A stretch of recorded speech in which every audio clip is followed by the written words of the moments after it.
ഇന്നലെയും മിന്നാന്നും ആരും ഉറങ്ങിയിട്ടില്ല. 4 മണി വരെ TV കണ്ട് പ്രാർത്ഥിച്ച് പാർലമെന്റിൽ സദ്ബുദ്ധി എല്ലാവർക്കും കൊടുക്കണമെന്ന് പ്രാർത്ഥിച്ച ആൾക്കാരാണ് ഇന്ന് ഇവിടെ വന്നിരിക്കുന്നത്. അപ്പോൾ അത് ഞങ്ങളുടെ പ്രാർത്ഥനയും എല്ലാവരുടെയും പ്രാർത്ഥനകൾ കേട്ട് നമ്മുടെ നരേന്ദ്രമോദിജി സർക്കാരും പാർലമെന്റായ ലോക്സഭയും രാജ്യസഭയിലും ഇന്നലെ മിന്നാന്നും ഈ വളരെ പ്രധാനപ്പെട്ട വളരെ ഗൗരവമായ ഒരു ബിൽ വഖഫ് അമെൻഡ്മെന്റ് ബിൽ പാസ്സായി. ഇന്ന് മുതൽ അത് ലോ ആകുന്നു.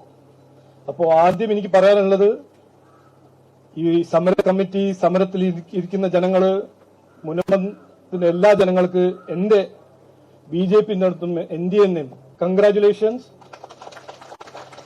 ഇത് നമ്മുടെ കേരളത്തിന്റെ രാഷ്ട്രീയത്തിൽ ഒരു വലിയൊരു പ്രധാനപ്പെട്ട ഒരു നിമിഷവും ദിവസവുമാണ്. എന്തുകൊണ്ട്? ഈ ചെറിയ മുനമ്പം ഗ്രാമം, ഇവിടുത്തെ ജനങ്ങളെ എലക്ടഡ് റെപ്രസെന്റേറ്റീവ്സ് എല്ലാം കൈവിട്ടു പോയി. മുനമ്പം ഗ്രാമത്തിന്റെ സമരത്തിന്റെ ഒരു ഇമ്പാക്ട് ഡൽഹിയിലെത്തി.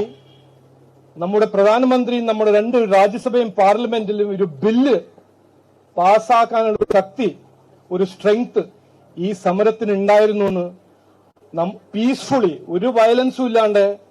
ഇതാണ് നമ്മുടെ ഡെമോക്രസിന്റെ ഏറ്റവും പ്രധാനപ്പെട്ട ഏറ്റവും ഗൗരവമായ ഒരു ഫീച്ചർ. അതുകൊണ്ട് എനിക്ക് വളരെ അഭിമാനമുണ്ട്. ഇതിന് ഞങ്ങൾക്കെല്ലാം സംഘർഷിക്കാനും അധ്വാനിക്കാനും ഒരു അവസരം കിട്ടി.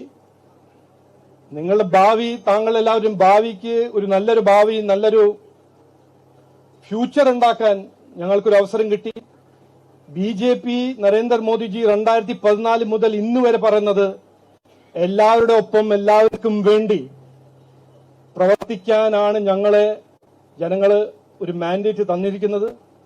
അത് ഞങ്ങൾ നന്നായി വിശ്വസിക്കുന്ന ആൾക്കാരാണ്. പിതാവ് പറഞ്ഞ മാതിരി ഇത് ഞങ്ങൾ ഇനിയും കൂടെ ഉണ്ടാവും. ഇത് റവന്യൂ അവകാശം കിട്ടണ വരെ ഞങ്ങൾ ഇതിന്റെ കൂടെ ഉണ്ടാവും.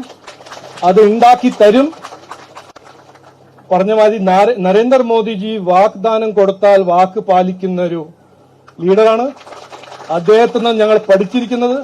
ഞങ്ങൾ വാഗ്ദാനം തരുമ്പോൾ പറഞ്ഞത് ചെയ്യുന്ന ഒരു പാർട്ടിയാണ്, പ്രവർത്തകരാണ്. ഇനിയും ഞങ്ങൾ ചെയ്യും, കൂടെ ഉണ്ടാവും എന്ന് പറഞ്ഞ് വാക്ക് ചുരുക്കുന്നു. എല്ലാവർക്കും ഒരിക്കൽ കൂടി നമസ്കാരം, നന്ദി.